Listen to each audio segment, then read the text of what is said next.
पर्यावरण शिक्षा में आज हम जल भराव और लवणता यानी वाटर लॉगिंग एंड सैलिनिटी और विश्व खाद्य सम्मेलन 1996 और तीसरी हरित क्रांति की आवश्यकता यानी need for third green revolution इनके बारे जानेंगे।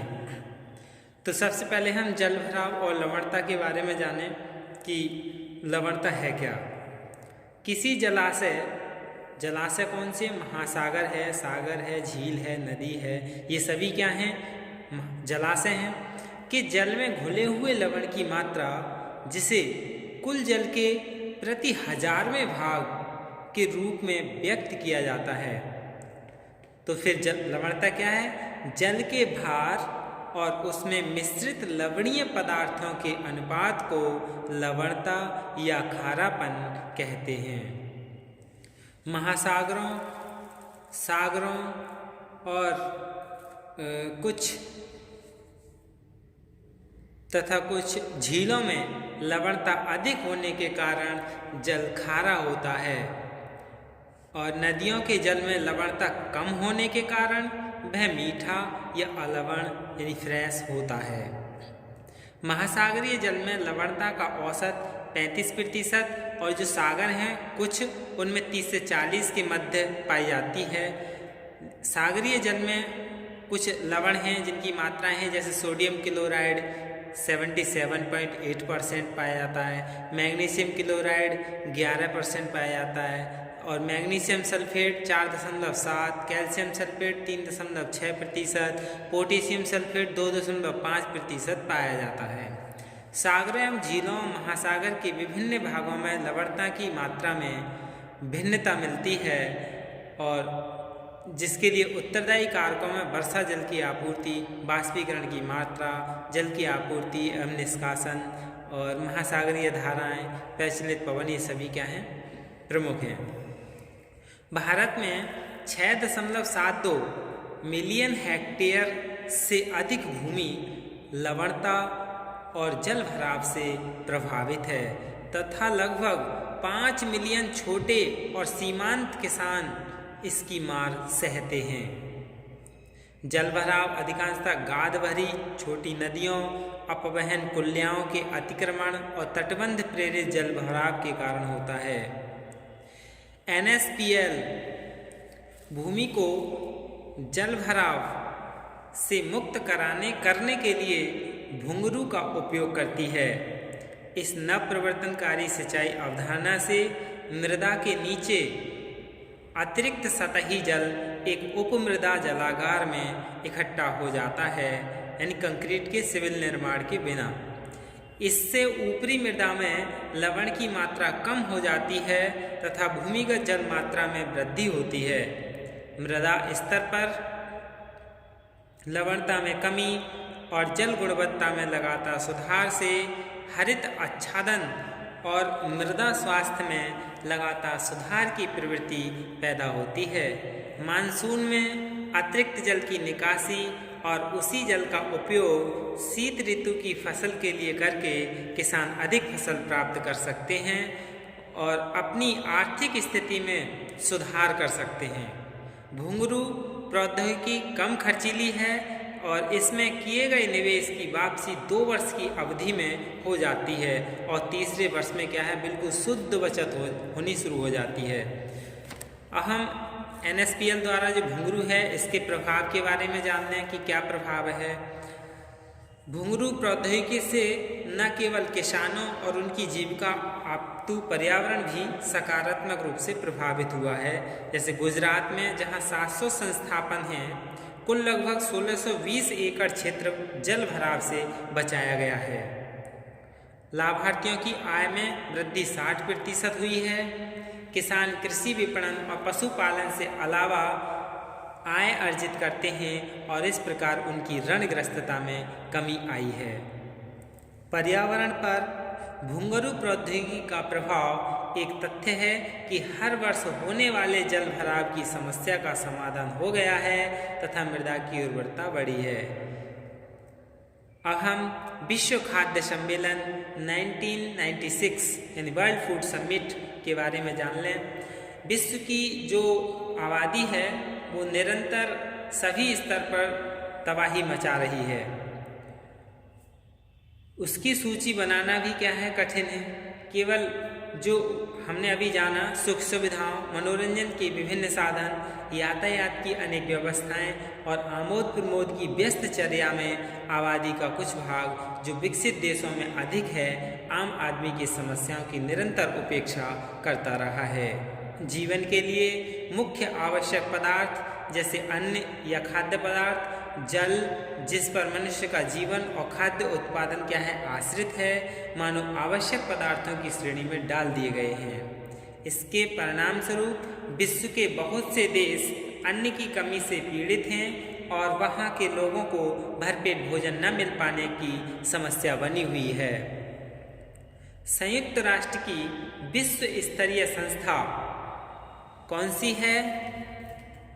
FAO यानी फूड एंड एग्रीकल्चर ऑर्गेनाइजेशन ने, जिसकी स्थापना 1945 में हुई थी और जिसका उत्तरदायित्व पूरे विश्व के लोगों को जीने व पौष्टिकता के लिए खाद्य सामग्री उपलब्धि को आश्वस्त करना था, अनेक योजनाएं तैयार की।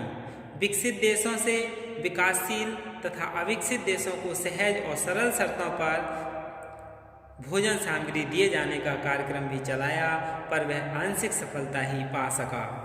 1974 के प्रथम विश्व खाद्य सम्मेलन यानी वर्ल्ड फूड कॉन्फ्रेंस में इस बात का पूरा विवरण तैयार किया गया कि विश्व स्तर पर अन्न उत्पादन और अन्न उपयोग यानी फूड प्रोडक्शन और फूड कंज्यूमशन की वास्तविक स्थिति क्या है, और तथ्यों के आधार पर घोषणा भी की।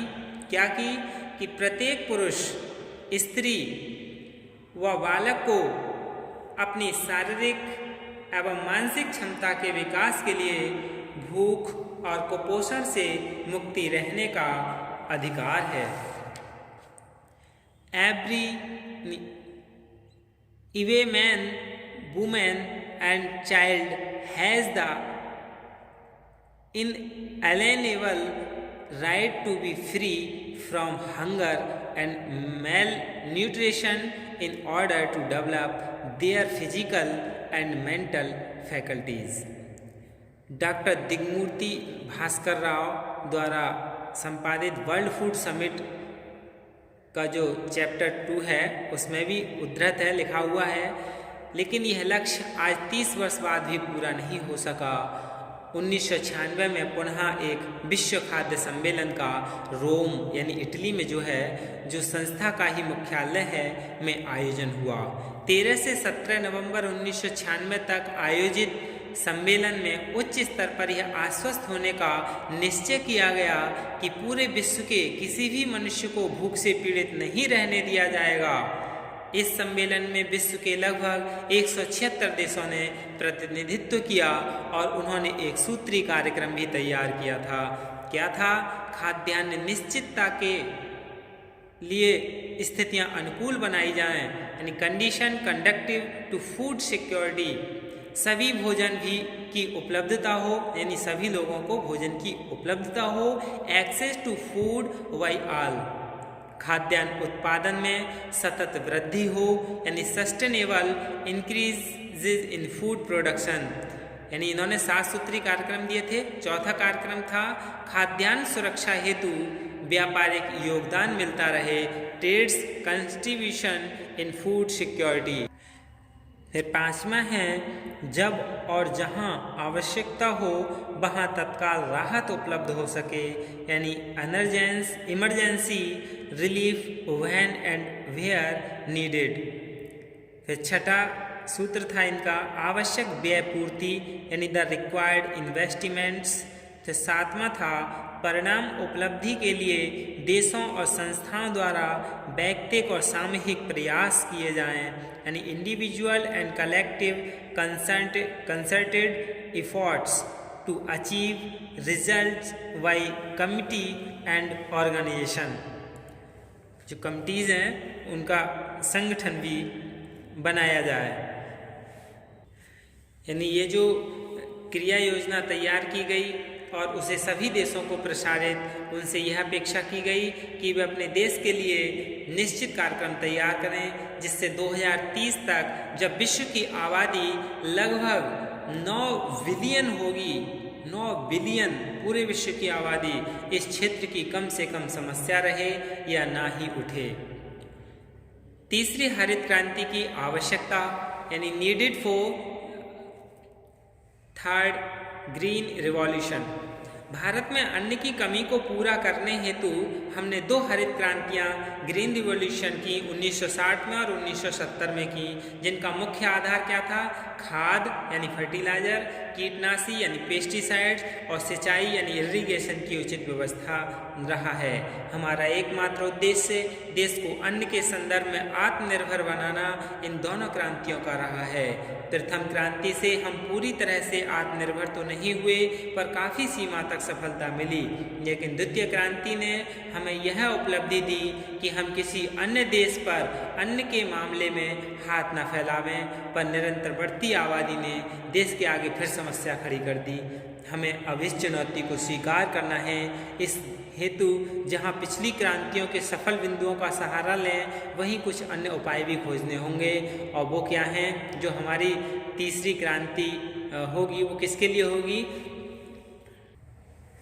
आबादी पर कठोर नियंत्रण हो, अच्छी भूमि की उपलब्धता जैसे भूक्षरण, जलमग्नता और लवणता से बचाव हो, और सही मात्रा में खादों और कीटनाशियों का उपयोग, पानी की पर्याप्त उपलब्धता हो, अच्छे बीजों का ही उपयोग किया जाए, फसलों को तूफानी हवाओं से बचाना चाहिए, उपज की कड़ी सुरक्षा करनी होगी, खेती संबंधी ज्ञान को प्रोत्साहन देना होगा।